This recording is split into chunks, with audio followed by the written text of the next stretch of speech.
What's up, y'all? Last month's video was a very heavy lift, a lot of editing, copyright strikes, a lot of YouTube bullshit. So this time around, I thought that since I'm still in the process of unpacking, as you can see, I could do a short, chill, moderately improvised little video on these new Die Dark chapters that have dropped recently before I start work on my next big essay. Because the story seems to be making some pretty significant developments. Obviously, spoiler warnings for those who have not caught up with the manga. All right, so chapter 54. The chapter starts with Viper in the Solar Mass Research Facility. If I remember correctly, last time we saw Viper, he was working on his light core human experiments. Viper cuts into the eggs, and even though they are alive, they aren't ready to come out just yet, much to the disappointment of Theta and myself. Viper seems very proud of these guys, and I'm curious to see what they're gonna be like and if they're gonna be actual threats to the four main characters, because so far, the four little shits have not had much trouble in terms of completely wrecking the solar mass's tiny little buttholes. Viper teases Theta about her lack of progress in the research of Zora,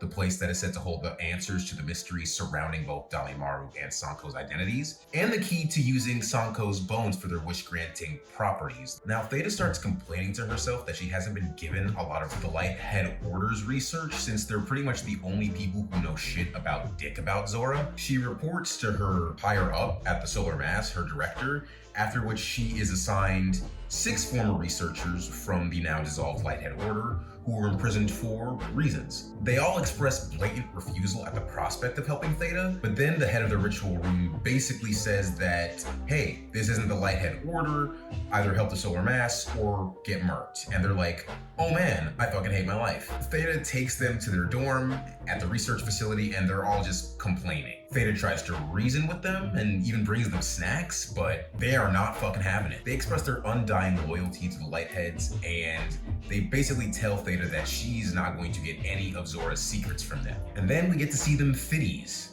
Very nice.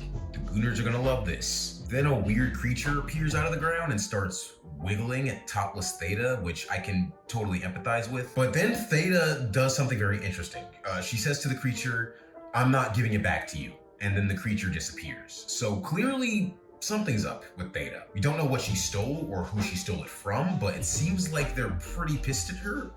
Or maybe it was a hallucination, don't know. We'll have to wait and see. And so then we flash forward to what I assume is the next day. Theta's eating her lunch and she gets approached by Viper, who again starts teasing her about her research. Theta tells Viper about the new researchers who are under her belt, and Viper says something very interesting to Theta here. He says that scientists must sacrifice everything, and that nothing matters apart from the research. And Theta seems to take this to heart, because the next time we see her, she looks pretty glum and she's staring into space outside of the research facility. Then we see her back in the dorms. All of her subordinates are asleep, and she's holding a tray of pills. Interesting. Flash forward again to a few days later, and Theta is visiting Viper's lab. It seems as if the new light core humans still haven't come out of their eggs yet, but when Viper asks Theta about how her research is going, we cut back to the dorm room, and I'm just gonna show the panel here because I really don't know what the fuck I'm looking at. So far in this chapter, we're finding a lot more out about Theta, which I think is really cool. She's clearly got a dark past. I don't know what the fuck she's got going on with that floor monster, but I'm definitely interested in seeing what's going on there. And it's clear that the pressure of figuring out what Zora is weighing on her and making her begin to crumble beneath the seams a bit. I'm not sure what those pills were that she gave her subordinates, but something tells me that she's doing her own version of what Viper's doing. She's making these people subservient to her so that she can more easily extract info that she needs from them. And I guess we'll see how that goes. But then we cut back to the Moja. Dame-maru is staring at a door on the Moja, which Moja themselves reveals to us to be a mystery door. The mystery door was created as a byproduct of the dark core used to power the ship. We don't get much elaboration on this, but Moja basically tells Dame-maru to fuck off and not to mess with the room. Just, what are you hiding, Moja? Anyway, the chapter ends with Sanko staring out of the window of the ship, reflecting on all the things that he's seen through Damemaru's supercomputer. Last time we saw Sanko, he was able to access the Lighthead Order's research on Zora, and we learned that there are more Zaha Sankos and Avakians throughout the universe, and that there have been for several millennia. Now they're currently headed to the location of where a wish was made using the bones of another Zaha Sanko. Chapter 55. Our favorite gang of unhinged criminals gain permission to land at their destination by stating that they are sightseeing, which is hilarious. Damemaru has Nagaroon analyze the footage that Sanko saw to pinpoint the exact location on the planet they're looking for, and then Shimada just dips, very much like her. She mentioned in chapter 53 that there was something on this particular planet that she wanted to investigate herself, so she probably went to go handle her own business. She'll definitely be back at some point. From here, Sanko and Damemaru get to have a little bit of bro time, which is actually nice to see.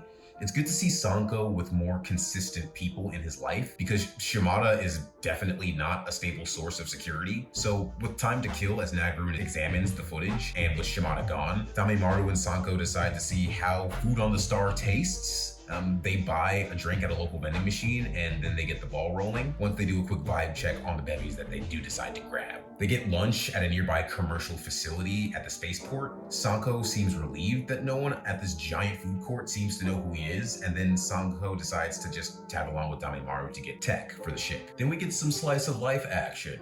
Sanko geeks out over an action figure. It's an alternate dimension Death Run figure, to be precise. Shit has lasers. Sanko ends up buying a ton of stuff and starts pigging out on a spare meatball that he had from the food court with Damemaru. Avakian has a weird little moment where he comments on how Sanko seems happier and how he's been worried about Sanko ever since he saw the footage from Lighthead's research database. Kinda sus. As Damemaru catches up with him, he gets shot in the head by some random thugs. Sanko's freaking out and Avakian's totally chill about it, which is kind of funny because Damemaru is basically immortal. Sanko sees this as an opportunity to test out some of his new gear, and he absolutely fucking tears these guys to shreds with little to no effort with his Whip of Darkness. Damemaru wakes up shortly afterwards. We cut to a hotel. Sanko tries to reserve a room, but the robot monkey at the desk says that he's too young to reserve a room. But then Damemaru goes up to the counter and says that he's 22 years old, and the robot prepares him a room.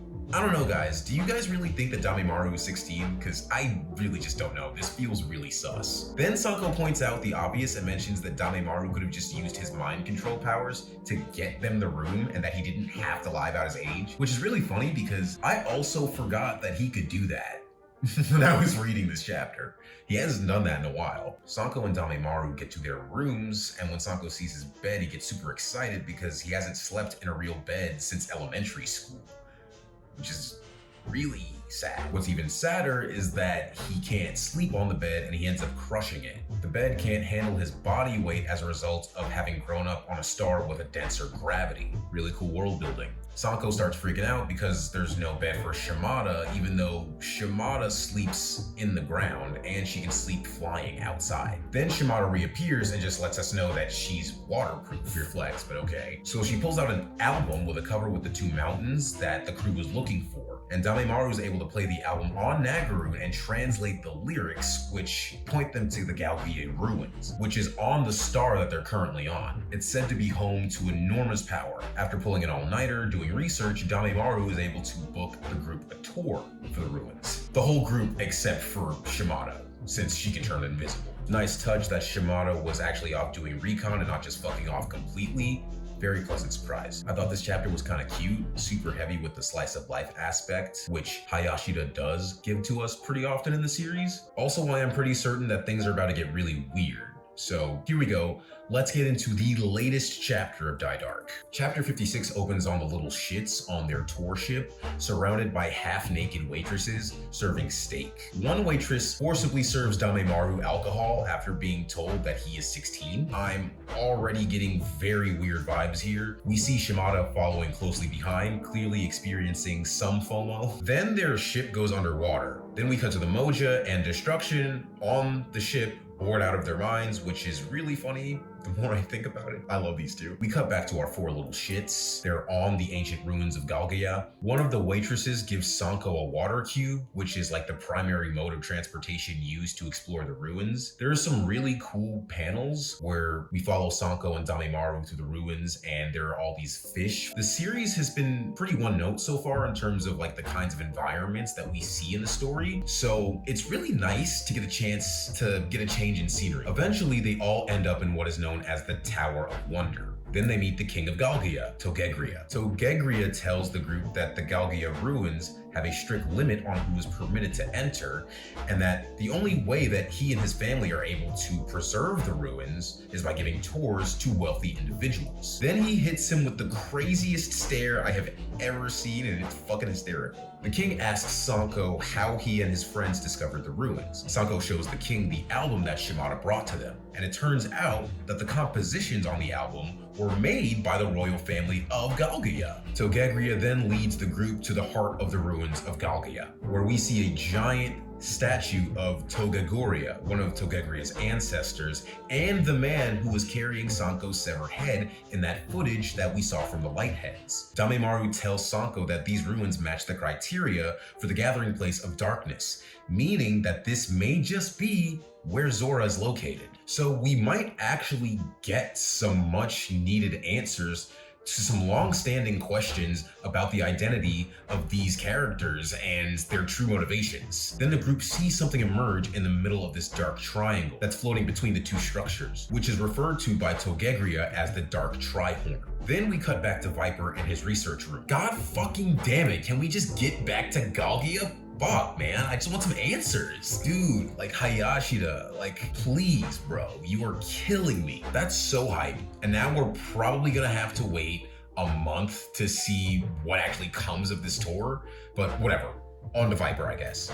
We learn that Viper has been up for days working on his new Light Core men. Viper says that the grand reveal to the CEO is tomorrow, but Viper's new creations are finally ready for launch, and he passes out on the ground. Then we cut to Theta's research room, and her subordinates seem to have pulled a complete 180. They're being a lot friendlier towards her, which is insanely suspicious. She tells her subordinates to grab their grubby blankets, and everyone picks up what looks like their own dead skin. There's this one panel where they're all visibly freaked the fuck out by this, and then the panel right afterwards, they're all just chill and following Theta around like a flock of ducklings. Theta walks into Vapor's lab asking to use the waste disposal system for what I'm sure are completely normal uses that aren't terrifying or suspicious. This wakes Viper up from his deep sleep, and he reveals to the CEO his brand new Light Core men. And I'm not gonna lie, these designs look pretty fucking badass, especially this faceless dude right here. So with Viper completing his new Light Core men and Theta well on her way to gaining intel on Zora, we pretty much have the perfect setup for our next big confrontation. And with more lore that's sure to come our way with Sanko and the crew in Galgaya at what might actually be Zora, things are definitely starting to get very interesting. Having looked at these 3 chapters together, what really sticks out to me is how Die Dark keeps deepening this question. Like, where's the line between survival and greed? Theta's whole storyline is drenched in that tension. She's under immense pressure to deliver results, so she turns to manipulation, or maybe something darker, to get what she needs from an unwilling team. Is she doing what she has to do in order to survive within the solar mass, or is she crossing into a more sinister hunger for power and control? Same with Viper.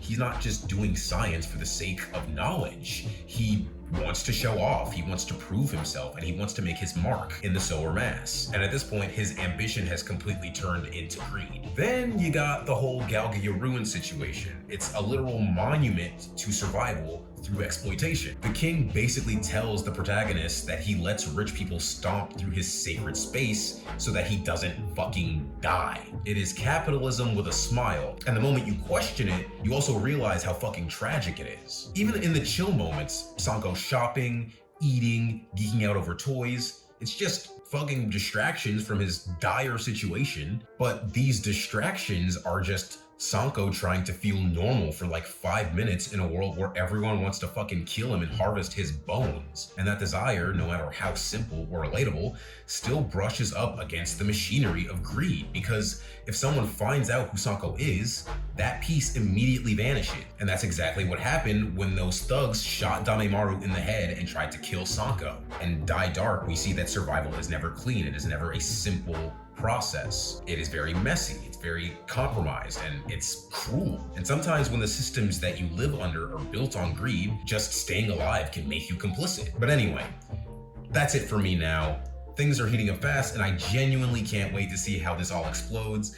Let me know your thoughts in the comments on what you think Theta is really up to, if the Galgia ruins are actually Zora, and whether Viper's Light Core Squad is actually going to be a problem for our protagonists. Like, comment, subscribe, become a patron if you feel so inclined, and I'll see you guys in the next one for when I cover